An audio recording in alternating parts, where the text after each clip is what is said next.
American citizen gets a camera and a microphone.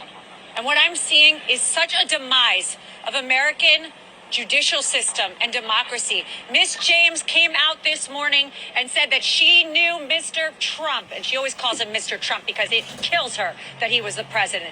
But the 45th president of this country, one of the best presidents we've had, has built a great company. It's worth a ton more than that statement of financial condition. And she doesn't know how to get out of it because her politics won't allow her. She calls him a bully.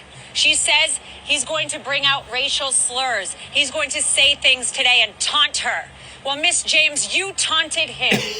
Before you came into office, before you saw one record, one statement of financial condition, you taunted him. You said his administration was too male and too pale. Those are her words.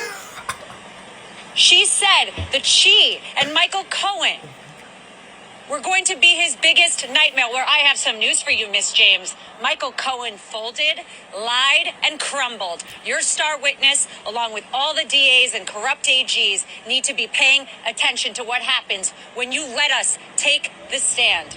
When you let my client speak the truth, and the judge can tell me to sit down, and he can try and shorten my client's testimony, but it is loud and clear. They've got nothing. They've got nothing but their politics. She's got nothing but her Soros backing, which we discovered recently. And I am sick and tired of seeing it. Pay attention, America. Pay attention. Because when you're in court one of these days and you don't have a lawyer that has a microphone and you don't have a lawyer that can go on TV and you've got judges gagging them, what are you going to do? We need to fix this country. And we need to stop what is happening in this courtroom. President Trump is worth a lot more, and she wasn't ready for it. She doesn't understand it. And before she rushed to judgment, she should have thought about attacking somebody with over 50 years of real estate expertise who changed single-handedly the skyline of New York City. She picked the wrong person, and her politics will fail for it. Are you concerned by the judge's statement that President Trump's longer answers, that he draws negative inferences from the longer? So let's be clear about why the judge said that. The judge doesn't like when President Trump explains what actually happened because it's not good for his narrative. This is a judge who clearly has an issue. If you've seen his behavior with me, you've seen his behavior with the president today. He has a clear issue with facts that are not good for the case because he already predetermined, and I want everyone to understand, yes, we do not have a jury. Yes, we do not have a lot of things that we should because they brought it under Section 6312. But this judge decided this case and liability before we walked up those stairs. I didn't have a shot. So right now we're sitting here doing a whole dance, and the only thing they want are facts that are bad for Trump. That's why he's silencing him. That's why he's telling him short answers, and that's why he's clearly enraged. His face is red. He came in hot, and he doesn't know how to handle him.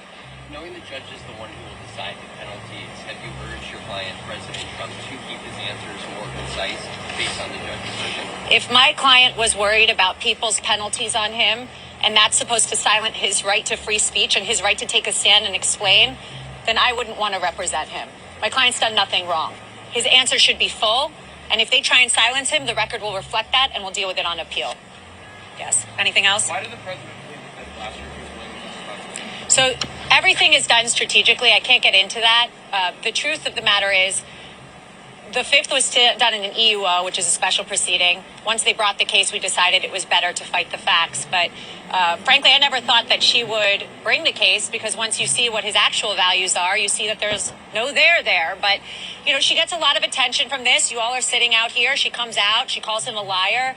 I mean, this is third world stuff. You're not allowed to run before you even know what somebody's company is, before you even know what their financials are, and call someone a liar and call them a fraud and base your politics on this. Miss James would not be the Attorney General but for President Trump. Let's be very clear about that. And that might hurt her a little bit, but that's the facts. The facts hurt. That's why she wasn't a good governor. She didn't make governor. She didn't even come close. She used this case as a cover. Numbers don't lie, Miss James, to use her own words. Numbers don't lie. Anything else? Thank you, everybody. Thank you. Alina, just so you know, we agree, numbers don't lie. But we do know that Donald Trump and MAGA does, and you're probably lying too. I mean, let's keep it real. If there were no crimes and Donald Trump was innocent, why are we all here in this situation? This would have never even been an issue. Oh, I know why we're here. Because of Donald Trump's lies and his crimes. How could I forget? Now get back in that courtroom and do this same song and dance and let us know how far that gets you.